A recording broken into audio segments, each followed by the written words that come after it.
వీళ్ళందరూ చతురంగ బలాలతో అరణ్యవాసం చేస్తూ ఉన్నటువంటి ఆ రాముడిని తీసుకురావడానికి భరతుడు ప్రయాణం వెళ్ళాడు.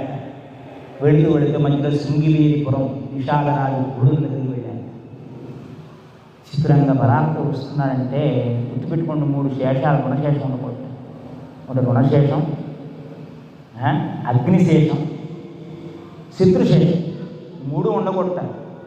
అగ్ని ఆరిపోయింది కదా అని విడిచిపెట్టేశామా, అది నివిరిగప్పు నిప్పులాగా ఎక్కడో అక్కడ అనుకుంటూ మొత్తం అంత దహించేసి. రుణం తీరిపోయింది కదా అనుకుంటాం, అప్పు వాడు చక్రవడ్డీ బాలు మీద బాలు కొట్టి కట్టేస్తాడు.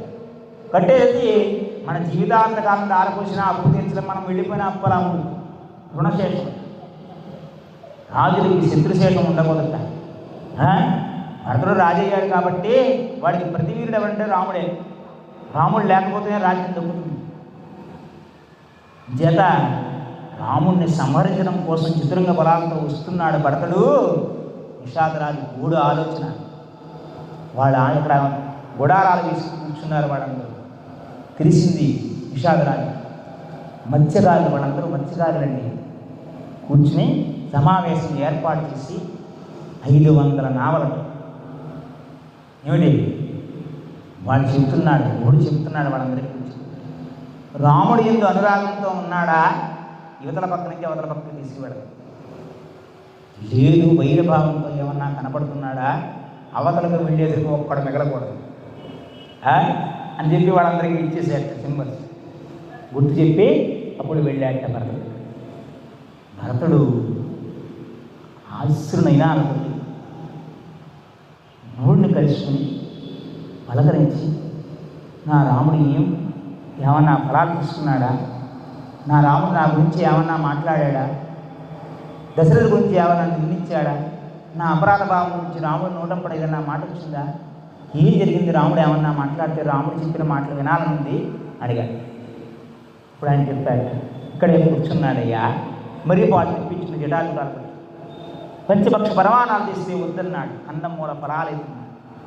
నాకేం అక్కర్లేదు, నా వచ్చినటువంటి అశ్వాలకి గ్రాసం వేయమని అడిగాడు నా రాముడు.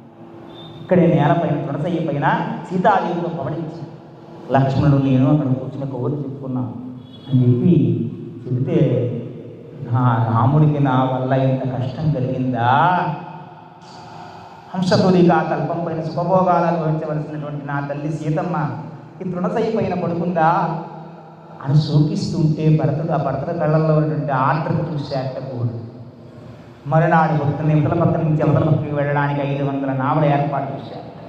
వాటన్నిటికీ స్వస్తిక్ మార్క్, వాళ్ళ మన శుభానికి సంకేతంగా మాట్లాడుతానే స్వస్తిక్ మార్క్ ఒక గోల పడవల మీద ఉన్నాయి. ఇప్పుడు కూడా అంతే కదా, గంగా పడవల మీద పేర్లు ఉండేవి మొన్నటిదాకా, ఇప్పుడు మారిపోయేవన్నీ ఏంటి. మన దేవుడి పేర్లు మారి ఇంకో దేవుడి పనులు వస్తాయి. వాడల బీచ్ల దగ్గరికి వెళితే, కాకినాడ దగ్గరికి వెళితే కనపడతాయి పడవల మీద పేరు. స్వస్తిక్ ముద్రలతో ఉన్నటువంటి నావల 500 నావల ఇవతల పక్క నుంచి ఇవతల పక్క దాటించాక అవతల పక్కకి వెళ్ళారు. వెళ్ళిన తర్వాత భరద్వాజ ఆశ్రమం ప్రాంతానికి వెళుతూ ఉండగా, ఆశ్రమం ప్రశాంతమైన వాతావరణంతో ఉంటుందయ్యా, మీరు అందరూ ఇక్కడ ఉండండి. వశిష్ఠ మహర్షి నేను వెళ్ళి భరద్వాజుడితో మాట్లాడి మహర్షి యొక్క అనుజ్ఞ ఆశీస్సులు పొంది వస్తాను, దీపి వాళ్ళందరినీ ఉండమని చెప్పి భరతుడు వెళ్ళారు. వెళితే ఆయన వస్తూనే భరద్వాజుడికి బాధాగమనం అనిపిస్తాడు. తను చేసినటువంటి అపరాధాన్ని భరద్వాజుడికి చెప్పాడు. నేను నిరపరాధిని, నా తల్లి కోరిన కోరిక వల్ల నేను నిందపడ్డాను అని చెప్పి తను చేసిన అపరాధాన్ని భరద్వాజ మహర్షి చెప్పానన్నట్ట. ఇది దైవం యొక్క కారణం తప్ప కానీ ఇందులో కైకేయి నీ తల్లి పాత్ర లేదు, నీ పాత్ర లేదు. ఇది మహోకార్యానికి నాంది పలికింది. దీని గురించి అపరాధ భావాన్ని విడిచిపెట్టమని ధైర్యాన్ని చెప్పాడు. చెప్పి ఆతిథ్యాన్ని స్వీకరించమంటే, చతురంగ బలాలు నా కోసం అక్కడ ఆకలితో అలపటిస్తున్నాయి అన్నాడు. అంటే ఎంతమంది వచ్చారు, చతురంగ బలాలతో వచ్చారు, అంతమందికి విందు చేస్తానన్నాడు. భరద్వాజ విందుని పెద్ద పేరు. ఆయన మంత్రాల చేత దేవతలను కాకిస్తే వాళ్ళందరూ వచ్చేట. మళ్ళీ దేవలోకం భూలోకానికి వచ్చినట్టుగా వాళ్ళ సుఖాలు నిలిచింది. పర్ణశాలలో భవంతులు భవనాలు ఏర్పడ్డాయి. వాళ్ళకి పరిచారికులు సేవలు చేసేటువంటి వాళ్ళు, అత్తర్లు పన్నీర్లు సెంటులు రాసేటువంటి వాళ్ళు, సుగంధ ద్రవ్యాల పుష్పమాలికలతో అలంకరించేటువంటి వాళ్ళు, చక్కనటువంటి పిండి వంటలతో భోజనం పెట్టేటువంటి పరిచారికులు, వీళ్ళని అందరినీ మురిపించడం కోసం ఊర్వశి తిలోత్తమ అట్లాంటి అప్సరసందరూ నాట్యం చేశారు.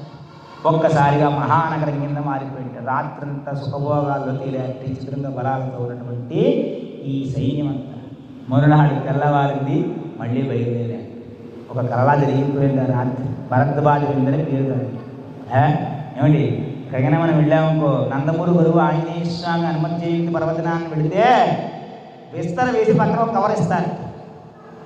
ఎందుకు? అవి వచ్చిన ద్రవ్యాలని కవర్లో పెట్టి పట్టుకోవడం. విందంటే అలా ఉంటుంది. మనం తినడమే కాదు, ఇది కూడా పట్టుకోవచ్చు. అలా కడుపు నిండా పెట్టాక పశువులకి వచ్చినటువంటి రథాలకి, గుర్రాలకి, ఏనుగులకి, వీటన్నిటికీ కూడా గ్రాసాన్ని ఇచ్చారు. అవన్నీ తిన్నాయన శుభ్రంగా సంతోషంగా పరిపుష్టిగా రాత్రి గడిచింది. మరునాడు బయలుదేరి ఆయన చిత్రకూట పర్వత ప్రాంతానికి వెళ్ళేసరికి ఈ రథాల యొక్క వేగం, చక్రాల యొక్క, ఎందుకంటే ఈవేళ పూర్తి చేశారని సుమా, మీకు ఇబ్బందిగా ఉందా? ఒక్క 10 నిమిషాలు అయోధ్య కాదు ఏమిటి? రథాల యొక్క చక్రాల యొక్క వేగానికి ధూళి ఎగిరి పైకి లేస్తూ ఉంటే భయంతో పక్షులన్నీ అరుస్తున్నాయట, ఏనుగులు గేంకారాలు పెడుతున్నాయట. ఈ శబ్దానికి పెద్ద పురులు సైతం భయపడుతూ అవి అరణ్యాల వెంట పరిగెడుతున్నాయట. చూశాడట రామచంద్రము, ఏమిటి ఇప్పటిదాకా ప్రశాంతంగా ఉంది ఈ అరణ్యం, ఏమిటి భయంతో ప్రాణం ఆత్మనాథం చేస్తున్నాయి ఇవన్నీ కూడా అని చెప్పి చూడవయ్యా లక్ష్మణ అన్నాడు. గబగబగా చిటారు బొమ్మకి పైకి లేచి చూశాడు లక్ష్మణుడు. ఆయన కంటికి ఏం కనపడిందో తెలుసా? పెద్దదైనటువంటి గోవిదార ధ్వజం కనపడింది. గోవిదార ధ్వజం మొన్న మోదీ గారి సంవత్సర కాలం పూర్తయిన తర్వాత అయోధ్యనగర రామ మందిరం మీద జెండా ఎగురవేశారు. గోవిదార ధ్వజం ఎగరవేశారా లేదా? గోవిదార వృక్షం ధ్వజం. ఆ జెండా ఎగురుతూ కనపడింది ఎవరికి? లక్ష్మణమూర్తి కనపడితే వెంటనే కోపోద్రిక్తుడైపోయాడు లక్ష్మణుడు. శత్రుశేషం రుణశేషం ఉండకూడదని చెప్పి అన్నగారైన భర్తలు ఇస్తున్నాడు. ఆజ్ఞ ఒక్కసారి ఇస్తే చాలు సంహరించేస్తానన్నాడు. ఆగవయ్యా లక్ష్మణ, వచ్చేవాడు ఎందుకు వస్తున్నాడు తెలుసుకోవాలి కదా. ఇంతకు ముందు ఎప్పుడైనా నీతో అనుచితంగా ప్రవర్తించాడా భరతుడు? నిన్ను ఎప్పుడైనా ద్వేషించాడా? నిన్ను కానీ నన్ను కానీ తల్లైనటువంటి కౌశల్యని కానీ సుమిత్రాదేవిని కానీ ఎక్కడైనా ద్వేషించాడా? ఎందుకు అంత కోపం? నీకు రాజ్యమే కావాలంటావా? భరతతో మాట్లాడి నీకు ఇప్పించేస్తాను అనేసరికి లక్ష్మణమూర్తి చిన్నబుచ్చు. వచ్చేవాడు సోదరుడే కదా, మనకు శత్రువే కాదు కదా అన్నాడు. ఈ లోపల భరతుడు వచ్చాడు. వస్తూనే అస్త్రనయనాలతో వచ్చి రామచంద్రమూర్తి పాదాలు పట్టుకుని విడిచిపెట్టలేదమ్మా. నా తల్లి చేసిన అపరాధానికి నాకు ఇటువంటి సంబంధం లేదు రామా అని పరి విధాలను తీయనటువంటి పాపం తనకు పడినటువంటి నింద, తల్లి చేసినటువంటి తప్పు, వీటిని చెప్పి బాధపడ్డాడు. రాముడు ఏం చేస్తున్నాడు? నేను దృష్టి మళ్లించడం కోసం, భరత చక్కని రాజ్య పరిపాలన చేస్తున్నావా? మంత్రులతో సమాధానం చేసేటప్పుడు, అలాగే మనకి గూఢచారులతో సమాధానం చేసినప్పుడు ఎవరితో ఎలా మాట్లాడాలో తెలుసారు? బ్రాహ్మణుల్ని చెప్పేటప్పుడు అన్ని మాటలు వినకూడదయ్యా. కొంతమంది అతిశయోక్తిగా చెప్తారు, కొంతమంది ధర్మాన్ని చెప్తారు, కొంతమంది నిన్ను ఉత్సాహపరచడం కోసం చెప్తారు. వాళ్ళు చెప్పిన మాటలో కొన్నే గ్రహించాలి, కొన్ని విడిచిపెట్టాలి. ఇవి ధర్మాలయ్యా అని చెప్పి సుంకాల సమంగా వసూలు చేస్తున్నావా? ఇన్ని రాజనీతి ధర్మాలు చెప్తాడు. అవన్నీ చెబుతూ ఉంటే అప్పుడు ఇంకా ఉండబట్టలేక భరతుడు అంటాట,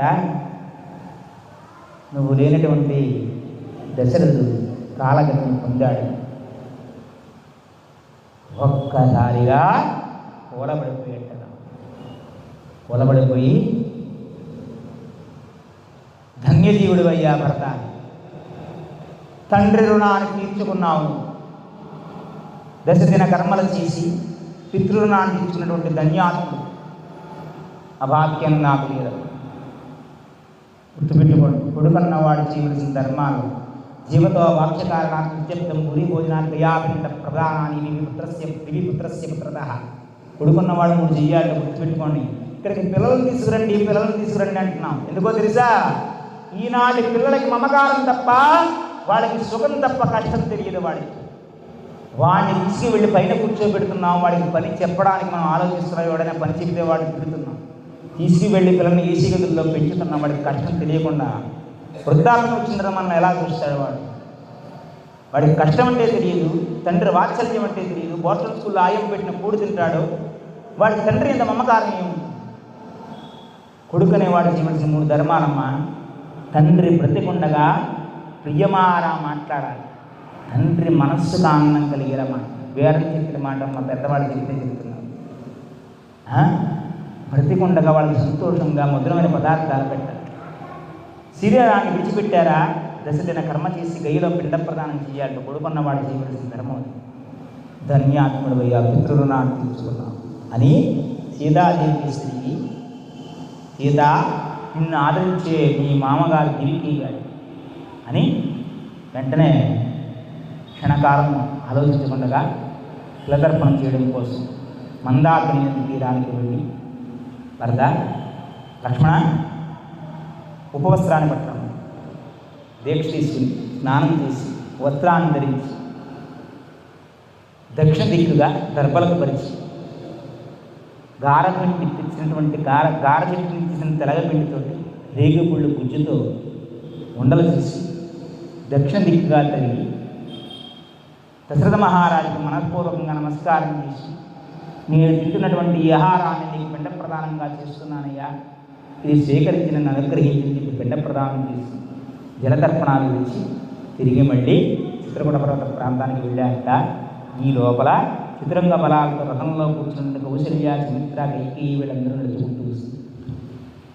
తల్లి చూసి ఎక్కడ అయోధ్య నగరాన్ని పరిపాలన చేసే మహారాజు కుమారుడు యువరాజు అరణ్యంలో ఈ తెలగపిండి తింటున్నాడా, ఈ రేగుపళ్ళు గుజ్జు తింటున్నాడా, ఇదే తండ్రికి పితృకార్యం చేశాడా, నా కొడుకుకి ఎంత కష్టం వచ్చింది అని బాధపడి కైకేయిని నిందిస్తూ, నీ కొడుకు ధన్యాత్ముడు సుమిత్రాదేవితో అన్నగారి సేవ చేస్తూ ఉన్నాడు కదా, వాడు ధన్యాత్ముడు నీకు మాట్లాడుకుంటూ పైకి వెళ్ళాడు. అప్పటిదాకా సీతకి మాట్లాడడానికి స్త్రీమూర్తి లేదమ్మా. కౌశల్యాదేవి చూసి బోరు బోరుని ఇడిస్తే దగ్గరికి తీర్చిన అత్తుకుందట. మానవ సంబంధాలుగా ధైర్యాన్ని అందరూ ఒక్కసారిగా శోక సంద్రం కింద మారిపోయిన చిత్రకూట పర్వత ప్రాంతం అయిన తర్వాత ఆ రాత్రి గడిచింది. మరునాడు భరతుడు ఎలాగైనా సరే రాముడిని తీసుకువెళ్ళి సింహాసనం మీద కూర్చోబెట్టాడు. ఇన్ని ప్రయత్నాలు చేశాడు. ఇప్పుడు రాముడు అన్నట్ట, తండ్రి నీకు ఆజ్ఞ నాకు ఆజ్ఞ ఇచ్చాడు. 14 ఏళ్ల వనవాసం నాకు ఇచ్చి నా కార్యాన్ని పిత్రాజ్ఞను నేను పరిపాలన చేస్తున్నాను. నువ్వు సింహాసనంపై నుండి రాజ్యభారాన్ని వహించావు. ఆయన అన్నట్ట, భరతుడు రాజ్యం నాకు ఇచ్చాడు కదా నా తండ్రి, ఆ రాజ్యాన్ని నీకు దారపోస్తున్నా, నువ్వు వచ్చి పరిపాలించు అన్నాడు. భద్రుడు అమ్మా మాటలు అలా ఎన్ని మాటలు చెప్తే అన్ని మాటలకి ప్రతిగా చెప్పాడట భర్త. అప్పుడు అన్నట్ట రాముడు, తండ్రికి వాగ్దానం చేసిన 14 ఏళ్ళు వనవాసం చేస్తానని సుఖభోగాల మీద రాజ్యకాంక్ష చేత వెనుతిరిగి వచ్చి నేను సింహాసనం పైన కూర్చుంటే తండ్రి మాట తప్పిన వాడిని అవుతాను కదా, నేను ధర్మాన్ని తప్పిన వాడిని సింహాసనం పైన కూర్చుని ఎలా పరిపాలన చేయగలను? ఎన్ని మాటలమ్మా. ఒక్కొక్క మాట రాముడు భర్తలు మాట్లాడుకుంటే విదారమైపోతున్న సన్నివేశం నిజంగా ఆ పేజీలు చదువుతుంటే కళ్ళంపడి నీళ్ళు అస్తుగాలు వచ్చేస్తాయి. అలాగా వశిష్ఠుడు చెప్తాడు. అందులో జాబాలు అనేవాడు అన్నట్ట మనకు అర్థం అవడం కోసం లౌకికం అనమాట. తండ్రి ఏకరించాడు కదయ్యా, తండ్రి లేనప్పుడు తండ్రి మాట విలువేముంది, వచ్చి రాజ్యాన్ని వెళ్ళిపోన్నాడు. తండ్రి లేకపోయినా తండ్రి ఉన్నా తండ్రి తండ్రే కదా. తండ్రి తండ్రికి ఇచ్చిన మాట తండ్రికి ఇచ్చిన మాటే కదయ్యా. ఆఖరికి ఎన్ని మాటలు చెప్పినా లొంగపోతే భరతుడు ప్రాయోపవేశం చేసుకుంటాను దర్భలపరిచి కూర్చున్నాడు. కూర్చుంటే అప్పుడు రాముడు మళ్ళీ అన్నయించి బుజ్జగించి, భరత తండ్రికి ఇచ్చిన మాట ప్రకారం 14 ఏళ్ళు వనవాసం పూర్తి చేసి మళ్ళీ నేను అయోధ్య నగరానికి ప్రవేశం చేస్తాను, అప్పుడు పరిపాలన చేస్తాను, అంతవరకు నువ్వు సింహాసనంపై నుండి పరిపాలన. వీళ్ళు మాట్లాడే మాటలు చూసి అర్జునులందరూ సంతోషపడిపోయారు.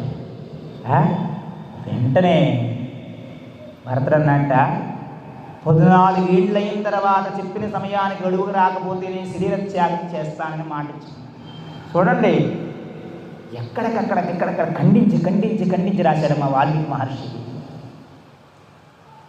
తర్వాత బంగారు పాదుకులు తెచ్చి రాముడు పాదాల దగ్గర విశ్వసించు, అయ్యా రామా, ఇక్కడి నుంచి రాజ్యం ఈ పాదుకులు పరిపాలన చేస్తాయి అని చెప్పి ఆ పాదుకులు పుట్టించి రాముడు వచ్చేటప్పుడు అరణ్యవాసానికి వచ్చే ముందు తన మేనమామ ఇచ్చినటువంటి శత్రుంజయం అని చెప్పి ఒక ఏనుగు ఉంది. ఆ ఏనుగును సంరక్షించమని చెప్పి 14 ఏళ్ళు గ్రాసించారు. ఆ ఏనుగును తీసుకొచ్చారు. శత్రుంజయం అనే ఏనుగు రాముడు చుట్టూ పాదుకులు పుట్టిన ప్రదక్షిణ చేసి, ఆ పాదుకులు పుట్టిన ఏనుగు చుట్టూ ప్రదక్షిణ చేసి ఏనుగు పైన అంబారిలో పెట్టాడు భరత. పెట్టి అక్కడి నుంచి బయలుదేరాడు. రాముడు యొక్క అనుమతి తీసుకుని బయలుదేరి తిరిగి మళ్ళీ అక్కడికి వెళ్ళిన తర్వాత రాముడు లేని అయోధ్యలో నేను ఉండలేను అని చెప్పి మంత్రులకి, పురోహితులకి వాళ్ళందరినీ అని చెప్పి సింహాసనం పైన పాదుకులు పెట్టి నందిగ్రామంలో రాముడు వచ్చేంత వరకు ఉంటానని చెప్పి, అప్పటికే నిషాదరాజు గుడి దగ్గరికి వచ్చిన తర్వాత గుడి చెప్పిన వెంటనే మరిపాలు పెట్టుకున్నట్టయిన భరతుడు రామ దర్శనానికి వచ్చేటప్పుడే జటాజుటాలు ధరించి నారబట్ల కట్టుకు వచ్చాట ఈ భరతుడు. నందిగ్రామం దగ్గర ఒక పర్ణశాల నిర్మించుకుని అందులో రామపాదుకులు పెట్టుకుని అక్కడి నుంచి రాజ్య పరిపాలన చేస్తుంటే మరి జనపదాలు శుభ్రంగాలతో వచ్చారు కదా వీళ్ళు రాజు మా భర్తలు, అందరికీ తెలిసిపోతుంది కదా. అందరూ వచ్చి తను ఉన్నటువంటి అరణ్యవాసానికి భంగం కలిగిస్తారని చెప్పి అక్కడి నుంచి రామచంద్రమూర్తి బయలుదేరి అత్రి ఆశ్రమానికి వెళ్ళాలి. ఇది ఇక్కడతో పూర్తయిపోతున్నాయి. వెళ్ళేసరికి అత్రి భార్య అయినటువంటి అనసూయాదేవి వీళ్ళకి కలిగిన కష్టం గురించి వీళ్ళ గురించి మాట్లాడుకున్న తర్వాత బాధ్యవృత్తి ధర్మం గురించి సీతాదేవి చెప్పి, బాధ్యవృత్తి ధర్మం కలిగిన దానివి కాబట్టి ఎంత సుఖాలు, ఎవరైనా సుఖం కావాలా, భర్త కావాలంటే సుఖం కావాలంటే అంతే కదా. భర్త కూడా అక్కర్లేదు, 7 వారాలు నగలుండి పుట్టిన వాడు బాగా చూస్తే భర్త కూడా అక్కర్లేదు. అయినా చెప్పదగ్గలు చెప్పవలసిన పని లేదు. అయినా కానీ బాధ్యవృత్తి ధర్మాల గురించి చెప్పింది. పరపురుషుడితో ఎలా మాట్లాడకూడదు, పరపురుషుడు చూపుడికి ఎలా దూరంగా ఉండాలి, ఇవన్నీ చెప్పింది. ప్రలోభాలు ఎలా పెడతారు, వీటన్నిటికి ఎలా ఉండాలి దూరంగా, భర్తకి ఎలా సేవ చేయాలో, భర్తను ఎలా అందించిన వాళ్ళు, భర్త మనసు ఏ విధంగా కష్టం కలుగుతుందో దానికి కలగకుండా ఎలా ప్రవర్తించాలో ఇవన్నీ చెప్పింది కదా. చెప్పి అవి ఇలా కూర్చుతో ఉన్నాయి చెప్పి అంగరాగాలు, మణులు, హారాలు, దివ్యమైన వస్త్రాలు ఇచ్చి ధరించరమ్మంది అనసూయాది. ధరించరమ్మంటే అవన్నీ ధరించి నాకు కనపడమందుట. అవన్నీ సీతాదేవి చక్కగా అందంగా పరిపుష్టంగా ఒంటి నిండా బంగారు ఆభరణాలు ధరించి అనసూయాదేవి దగ్గరికి వస్తే అనసూయాదేవి దగ్గర నుండి సీతాదేవి తీసుకెళ్ళి రామచంద్రమూర్తి రాముడు కళ్ళు చెమర్చాయమ్మ. అరణ్యవాసం చేసి తనే సర్వస్వం, తన భర్తతో పాటు అరణ్యవాసానికి కష్టానికి కూడా వెనుకాడకుండా వచ్చినటువంటి భార్య సుఖాన్ని చూసి ఆర్ద్రతను పొంది భార్యను తీసుకోవచ్చు. అది అయోధ్య. ఇక్కడికి కార్యక్రమం పూర్తి చేద్దాం. జై శ్రీరామ్.